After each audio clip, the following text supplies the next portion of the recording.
कल में एक कथा अधूरी रह गई थी, सुनाई नहीं पाया। हमारे रामानुजाचार्य जी महाराज आए, उन्होंने आकर के देखा यहाँ के उड़िया लोग, पंडा पुजारी लोग अपने भाव से सेवा कर रहे हैं, कोई विधि विधान तो है नहीं।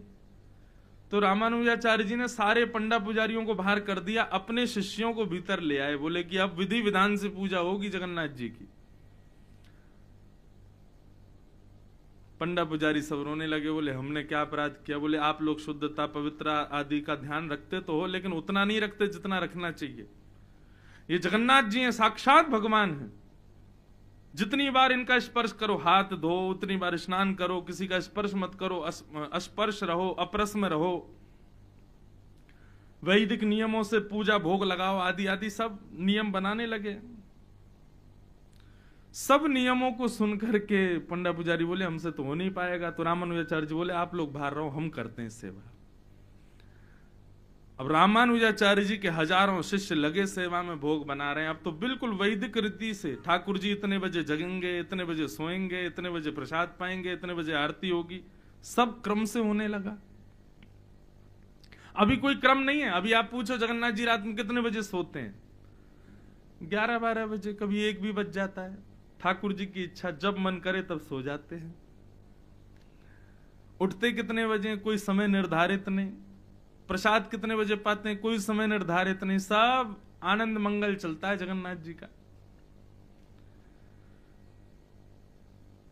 रामानुजाचार्य जी ने पूरी नियम पद्धति अपना बना दी मंदिर में।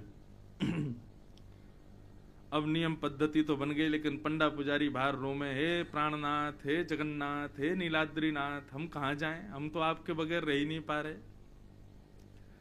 तो श्री जगन्नाथ जी का जो विग्रह है वो धीरे धीरे शुष्क होने लगा, पतले हो गए जगन्नाथ जी। क्यों? बोले विरह हो रहा था जगन्नाथ जी को अपने पुजारियों का। तो रामानुजाचार्य जी अपने किसी शिष्य बोले कि जगन्नाथ महाप्रभु का ऐसा क्यों लग रहा है कि जो यौवन है, जो श्री विग्रह है, वो पतला सा होता जा रहा है। तो आचार्य ने जाकर के प्रार्थना करी, भगवान कोई हमारी सेवा में कोई त्रुटि, भोग प्रसाद सब आपको जैसे आप पाते हैं वैसे पधराया जा रहा है। अब मैंने एक दिन बताया ना कि श्री जगन्नाथ जी के 3 ही भोग हैं जो भीतर जाते हैं मंदिर में, बाकी के सारे भोग तो गरुण स्तंभ के पीछे रखे जाते हैं और सब मंदिर छोड़ के चले जाते हैं। जगन्नाथ जी लंबे लंबे हाथ करके वहीं दूर से ही पाते हैं, आजान बाहु, महाबाहु।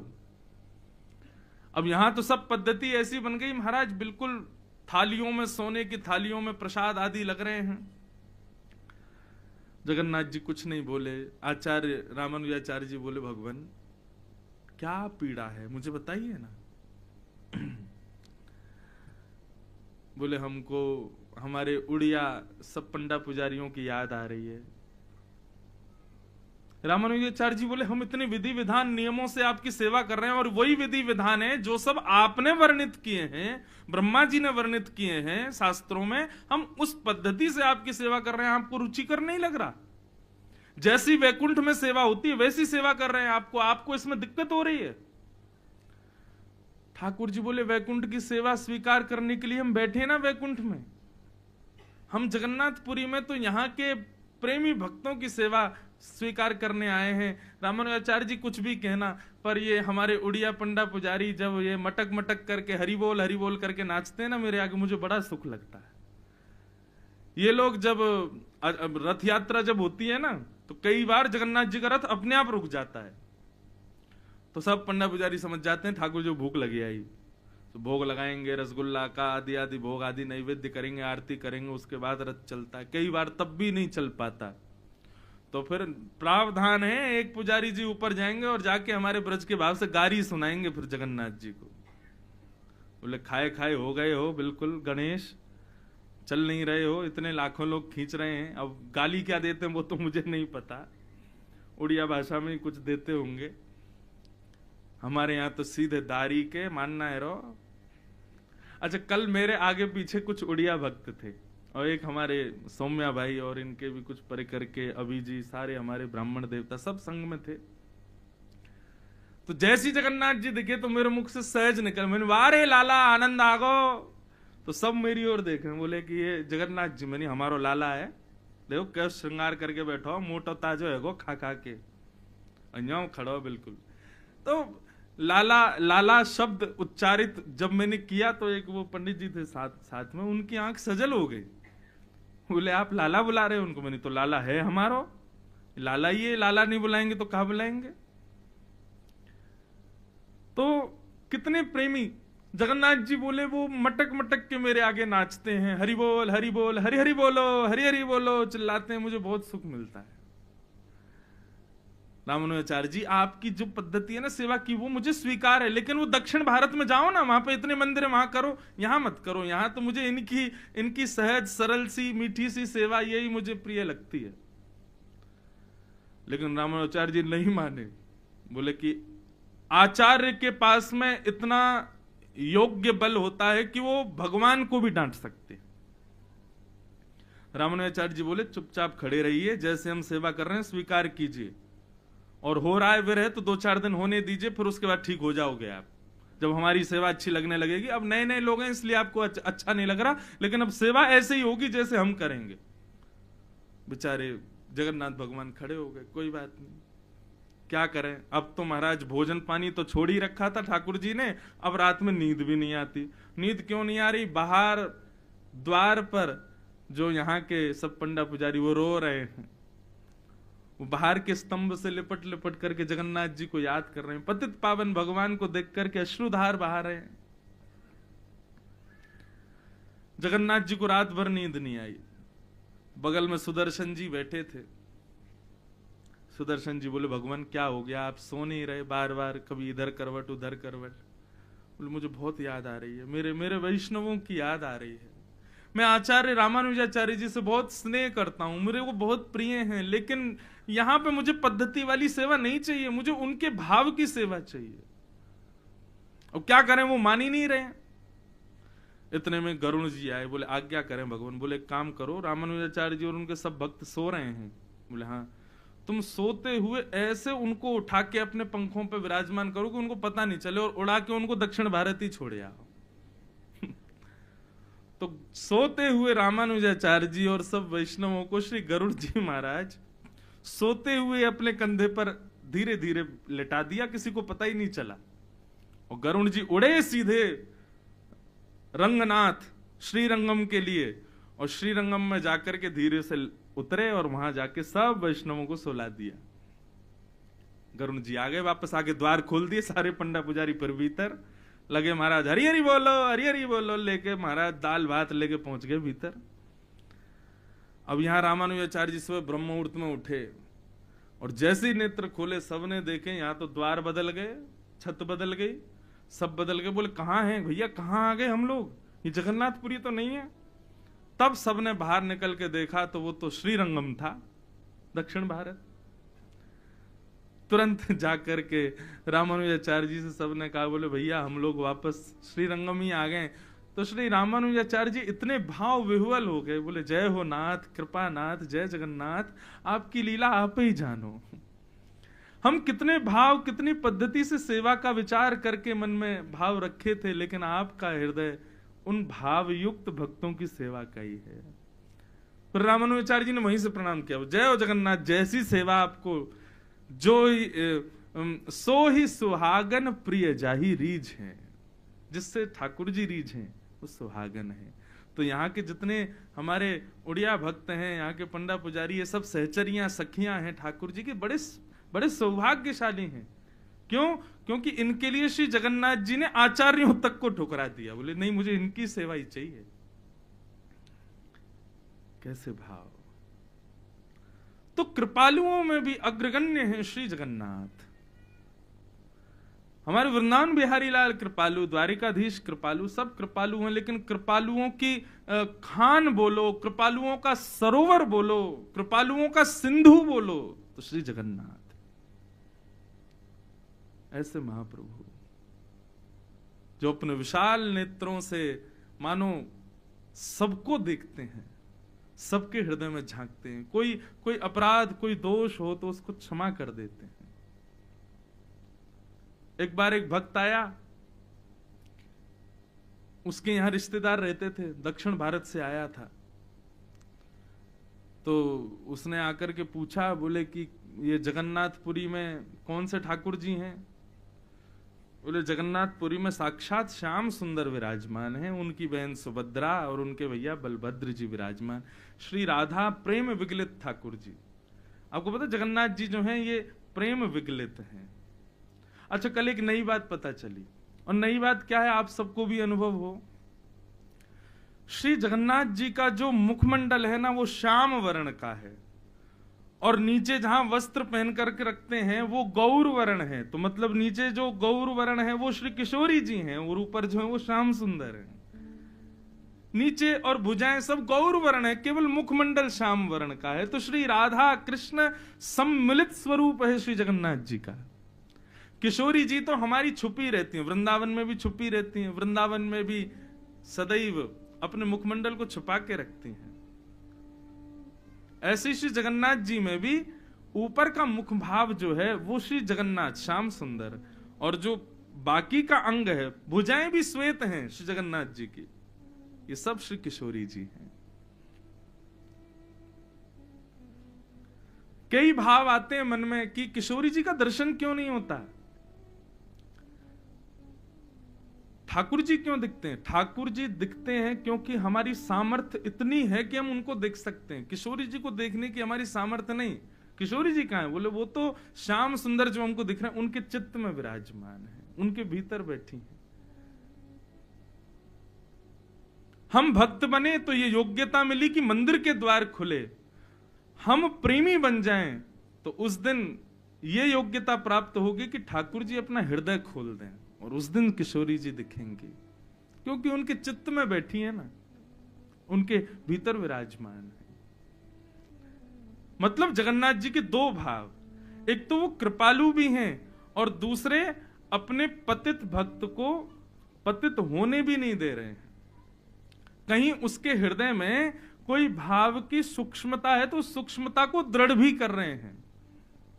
ऐसे श्री जगन्नाथ बड़े कृपालु देव हैं। हम तो नित्य जाते हैं श्री जगन्नाथ जी का दर्शन करके। मैंने पता है गर्भगृह के भीतर जाके भी दर्शन किए हैं एक बार, पहले अनुमति थी। वैसे हमारे पूज्य पिताजी और आचार्य जन मना करते हैं कि गर्भगृह में नहीं जाना चाहिए। क्यों?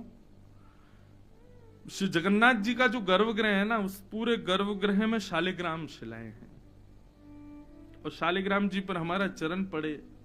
हाँ, उनके आचार्यों को अधिकार है, उनके सेवकों को अधिकार है भीतर जाने का, पर वहां पूरा गर्भगृह शालिग्राम शिलाओं से ही अंकित है, इसलिए उस पर चरण पड़े तो अपराध बनता है। इसलिए जिनको अधिकार है वही जामे।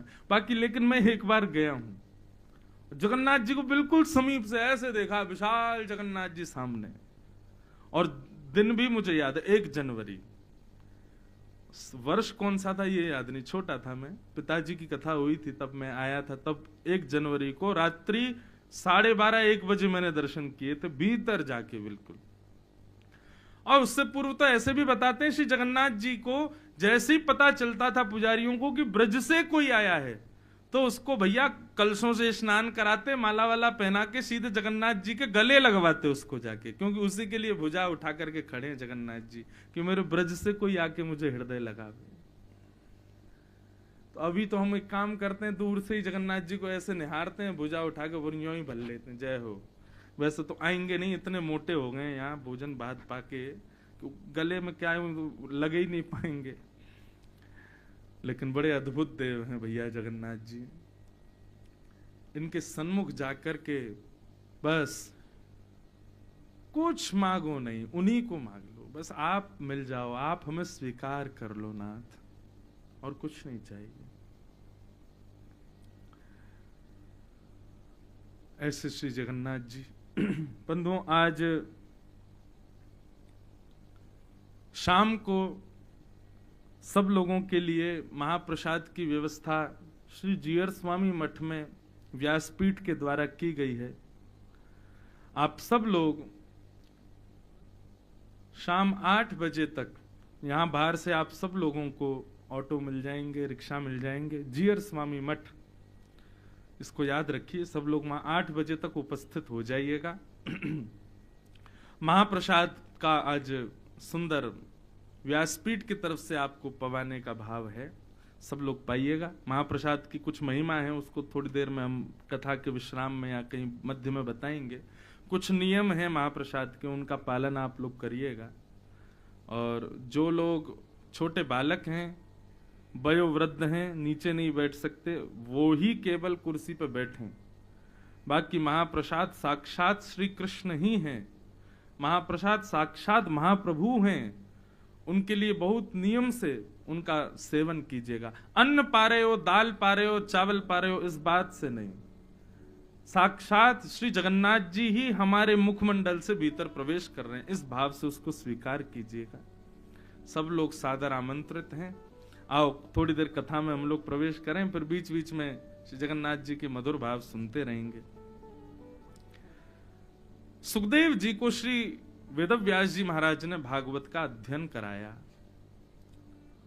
और अध्ययन के बाद श्री सुखदेव जी ने वही भागवत की कथा परीक्षित को श्रवण कराई।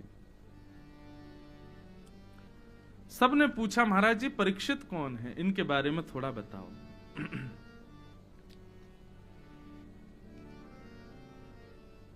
परीक्षित कौन है, ये भाव बताया गया। महाभारत का युद्ध विश्राम हो चुका था, परंतु अश्वत्थामा ने पांडवों को मारने की जगह द्रौपदी के सोते हुए 5 पुत्रों को मार दिया। जिसके बाद अर्जुन ने अश्वत्थामा को बंदी बनाया, मारने के लिए द्रौपदी के सामने प्रस्तुत किया, परंतु द्रौपदी ने मना कर दिया, इसको मत मारो। निरीक्ष कृष्णापकृतं गुरुसुतं वाम स्वभावा कृपयाननाम च। जैसे ही द्रौपदी ने देखा, बंधुओं यहां पर द्रौपदी ने देखा ऐसा नहीं लिखा है, कृष्णा ने देखा। द्रौपदी का एक नाम कृष्णा है, और द्रौपदी का नाम कृष्णा भगवान ने ही रखा, इसलिए रखा क्योंकि द्रौपदी के हृदय में दया है। दयावंत व्यक्ति, ठाकुर जी कहते हैं, वो मेरे समान ही है। कभी कभी विचार करता हूं मैं, हम ठाकुर जी के सन्मुख खड़े हैं, कितनी कृपा है ठाकुर जी की। नहीं तो हम अपने कर्मों पर दृष्टि डाल करके देखें, अपने स्वयं के अंदर झांक करके देखें, क्या हम इस योग्य हैं कि हम ठाकुर जी के सामने जा सकें।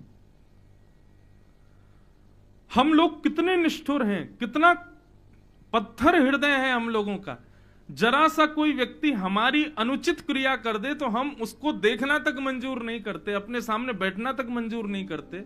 लेकिन हम तो रोज ही कुछ ना कुछ ऐसा करते हैं जो ठाकुर जी को प्रिय नहीं, फिर भी ठाकुर जी रोज हमको बुलाते हैं, रोज हमको देखते हैं, रोज अपने मंदिर में उपस्थित करते हैं। कितनी बड़ी कृपा है ठाकुर जी की।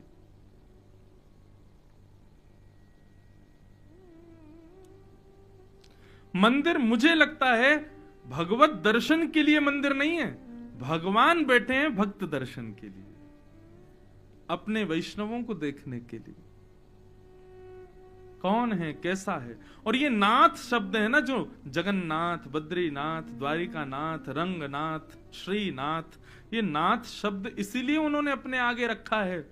मैं सबका स्वामी हूं, कोई अनाथ नहीं है। कभी आपको ऐसा लगे मुझे कोई नहीं मानता, मेरी कोई नहीं सुनता, मेरा कोई नहीं है, तो ठाकुर जी बैठे हैं। बोले मैं बैठा हूं ना, नाथ बन के क्यों बैठा हूं मैं। कहो अपनी, सुनाओ जो तुम चाहो। रसिक प्रीतम हित चित्त की बातें, श्री गिरधारी जी सो कहिए, तलहटी गोवर्धन की रहिए। वो सबके नाथ है। संपूर्ण जीवन में भी हम ठाकुर जी जैसे दयावंत कभी नहीं हो सकते। कितने दयालु हैं।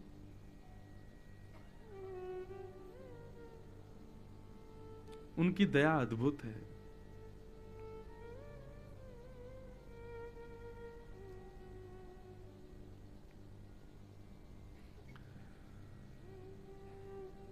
और जो ठाकुर जी के समान दयावंत है, जो सब पर दया करता है, ठाकुर जी कहते हैं वो मेरे समान ही है, वो मेरे जैसा ही है।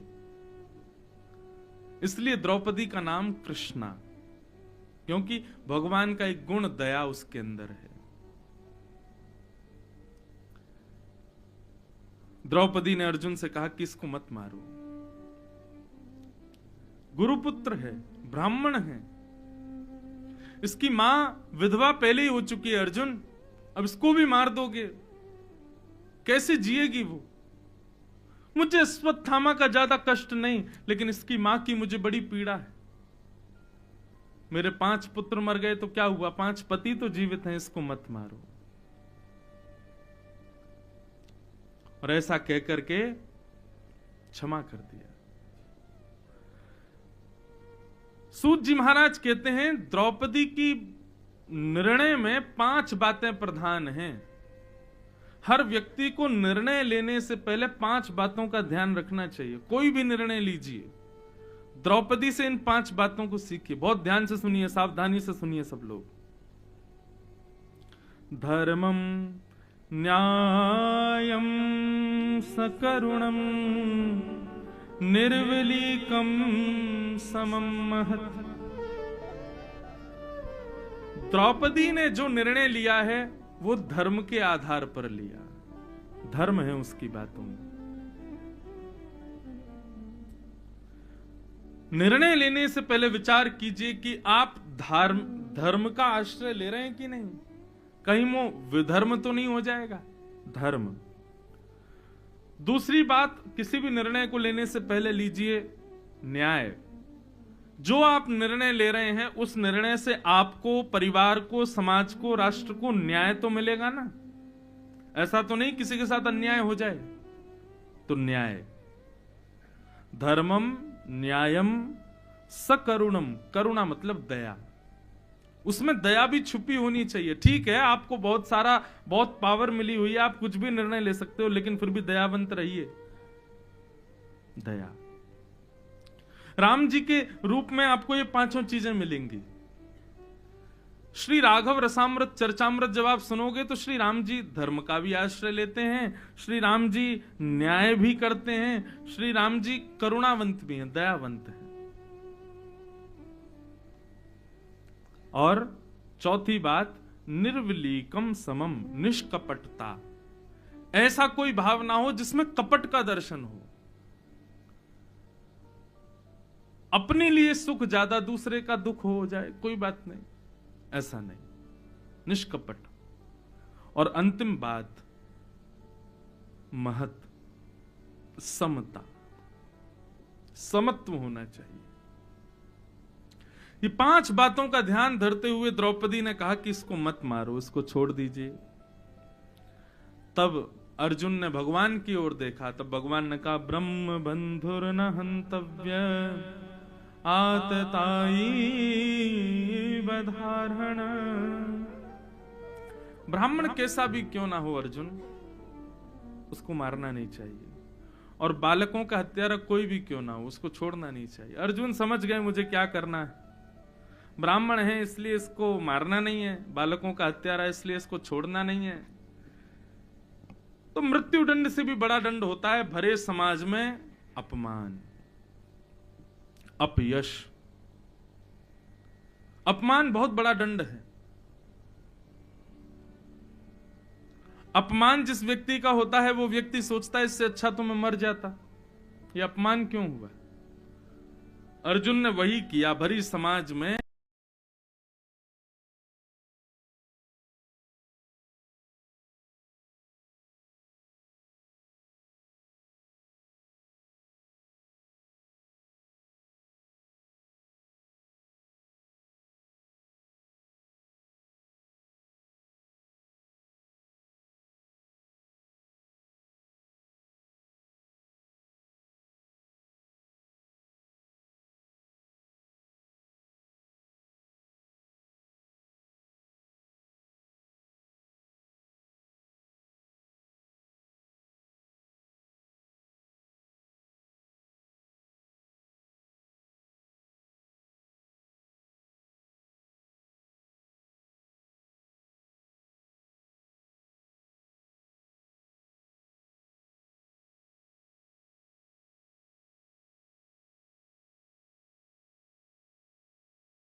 अश्वत्थामा का अपमान किया, आधी दाढ़ी मूछ मूड़ करके उसकी मणि को निकाल करके और उसका शिखा छेदन कर दिया। बंधु एक बात बताएं, कई वैष्णवों को मैंने ऐसा देखा है, वो जब तीर्थों में जाएंगे तो तिलक लगाते हैं, वो किसी धार्मिक क्रिया में जाएंगे तो तिलक और अपने स्वरूप में रहते हैं, लेकिन जैसे ही उनको किसी ब्याह शादी पार्टी में जाना हो तो तुरंत तिलक मिटा लेते हैं, पैंट पहन लेते हैं, अपना स्वरूप बदल लेते हैं, जीन्स पहन लेते हैं और जो भी उनको सुविधा लगे वो वस्त्र धारण कर लेते हैं। वास्तव में जब आप अपने वैष्णव भेष का किसी क्रिया के लिए त्याग करते हो, एक प्रकार से आप जितनी सीढ़ी ऊपर चढ़े थे भक्ति की उतनी नीचे गिर जाते हो। सदैव अपने वैष्णव भेष में रहो। और ज्यादा ही दिक्कत है, ठीक है पैंट पहन लो, टी शर्ट पहन लो, कोई बात नहीं, वस्त्र से कोई विशेष प्रभाव नहीं है, लेकिन मस्तक पर तिलक तो लगाओ। मस्तक पर तिलक तो अनवरत होना चाहिए। अरे बदलना है तो वो लोग बदलें आपके लिए, आप क्यों बदल रहे हो किसी के लिए? हम ठाकुर जी के हैं, इस बात को स्वीकार करने में किसी भी प्रकार का मन में अगर क्षोभ हो रहा है ना, तो क्षमा कीजिए, आप भक्ति के पद से दूर ही रहिए, मत आइए। ये आडंबर नहीं करना है हमको कि हम वहां जाएंगे तो ही तिलक लगाएंगे, तो ही धोती पहनेंगे, तो ही वैष्णव वेश में रहेंगे और बाकी की स्थितियों में और महाराज बिल्कुल जो है अपने रूप में आ जाएंगे। नहीं, सदैव हम ठाकुर जी के हैं, ये स्वीकार करने में शर्म आ रही है तो आप भक्त हो ही नहीं, वैष्णव हो ही नहीं। कई लोगों को, बालकों को माता पिता बचपन में चोटी रखा देते हैं, बालक चोटी रखते हैं, थोड़े बड़े होने पर उनको थोड़ा स्कूल में बच्चे छेड़ते हैं तो वो बाल कटवाने के बहाने जाते हैं, कटवाए आते हैं, फिर कहते हैं वो हमारे बाल काटने वाले ने गलती से काट दी। आपको शायद अनुभव में नहीं पड़ी हो ये बातें, मेरे अनुभव में कई हम ऐसे बालकों के मिले, वो ऐसे बोल देते हैं चोटी काट दी। श्रीमद् भागवत में वर्णन है कि शिखा छेदन किया अश्वत्थामा का, क्यों? ब्राह्मण था ना, और शिखा छेदन होते ही वो अपने ब्राह्मण धर्म से 50% च्युत हो गया। ये भेष, ये रूप, ये शिखा, ये इस प्रकार के भाव, ये सब ठाकुर जी की कृपा के लिए हैं।